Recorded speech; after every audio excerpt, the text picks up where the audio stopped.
ಆರಂಭಿಸಿದಾಗ ಭಜನೆ ತುಟಿಯಲ್ಲಿ ಹರಿಯುತ್ತದೆ. ಭಜನೆ ಮನಸ್ಸಿಗೆ ಶಾಂತಿ ನೀಡಿದಾಗ ಜೀವನ ಪವಿತ್ರವಾಗುತ್ತದೆ.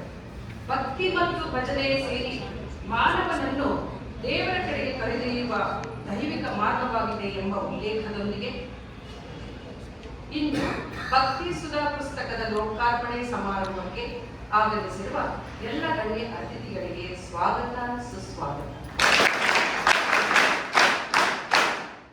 ಈ ಕಾರ್ಯಕ್ರಮಕ್ಕೆ ದೀಪ ಪ್ರಜ್ವಲನದ ಮೂಲಕ ಕಾರ್ಯಕ್ರಮಕ್ಕೆ ಚಾಲನೆಯನ್ನು ನೀಡಿರುವ ಪರಮ ಪೂಜ್ಯ ಜಗದ್ಗುರು ಆಚಾರ್ಯ ಮಹಾಮಂಡಲೇಶ್ವರ ಶ್ರೀ ಶ್ರೀ ಶ್ರೀ ಜಯಂತಪುರಿ ಮಹಾಸ್ವಾಮೀಜಿ, ಶ್ರೀ ಕೈಲಾಸ ಆಶ್ರಮ ಮಹಾಸಂಸ್ಥಾನದ ಪೀಠಾಧಿಪತಿ ಇವರಿಗೆ ಭಕ್ತಿಪೂರ್ವಕವಾಗಿ ಸ್ವಾಗತವನ್ನು ಕೋರುತ್ತೇವೆ.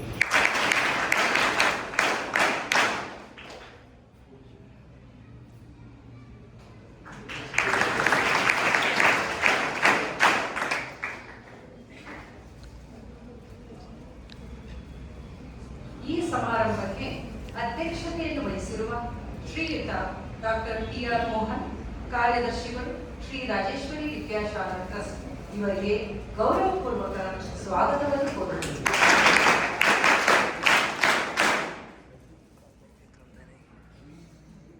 ಈ ಶುಭ ಸಂದರ್ಭದಲ್ಲಿ ಮುಖ್ಯ ಅತಿಥಿಗಳಾಗಿ ಆಗಮಿಸಿರುವ ಶ್ರೀಯುತ ಡಿ.ಎನ್. ಆನಂದ್, ಧರ್ಮದರ್ಶಿಗಳು ಶ್ರೀ ರಾಜೇಶ್ವರಿ ವಿದ್ಯಾಶಾಲಾ ಟ್ರಸ್ಟ್ ಇವರಿಗೆ ಗೌರವಪೂರ್ವಕ ಸ್ವಾಗತವನ್ನು ಕೋರುತ್ತೇವೆ.